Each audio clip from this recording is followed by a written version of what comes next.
Oh, ang daming bunga sa kalabasa.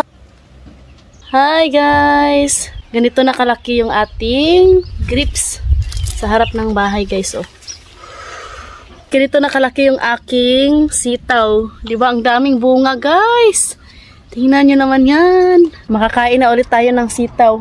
Ayan. Ganito na sila kalaki. Diba? Tsaka yung iba na mulaklak pa. Ayan oh. Kailangan ko na naman to gunahan kay tumubo na yung mga damo. Ito lang yung natanggal ko na damo. Tsaka yung ating okra, tumubo na rin. Aray, aray. Panaria, Dute! Yung okra, dito sa lupa, maganda na rin yung tubo. Ito oh, maganda rin yung tubo dito sa sitaw. Tingin ko, late tong mamunga.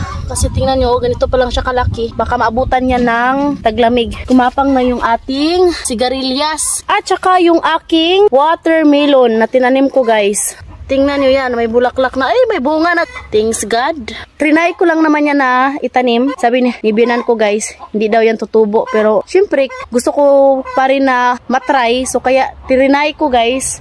So ayun, tumubo naman siya. Hindi pa kasi yan sila nakapagtanim dito ng watermelon yung mga bayanan ko. At ito naman yung alugbati ko guys. Kinalbo ko to nung pumunta dito yung friend ko na from Moraine. So ganito na po kalaki guys. O diba, kinalbo ko to guys. So nagsanga-sanga siya. Tingnan nyo. O diba, marami na yung sanga. O diba, imbis isa lang yung puno, o dalawa na. Tingnan nyo. O diba, ang daming sanga guys. So, tapos may mga alugbati ako dito na transfer ko. Hindi po maganda yung tubo niya sa bottles guys. So kaya ilipat ko dito sa lupa. O diba, kinalbo ko yan. O ang daming sanga-sanga. Hindi lang yan guys. Sobrang nakaka-excite talaga itong ampalaya natin guys. So malaki na. Oh, yan guys. Ang dami kong na-harvest sa ating talbos ng kamote. At saka naman itong ating kangkong. Oh, ang daming bunga sa kalabasa. Ang laki nito guys. My gosh. Ang daming bulaklak. Wait guys, aray. Itong ampalaya natin guys. Ang daming bulaklak. Oh, thank you Lord sa blessings.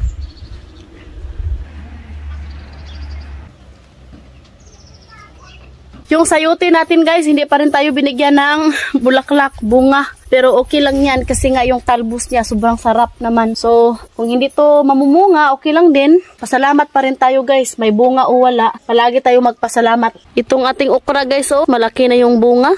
Yung talong dito nila ni mama, ang daming bunga. Tingnan nyo guys, ang laki guys, oh. Kailangan na to kunin.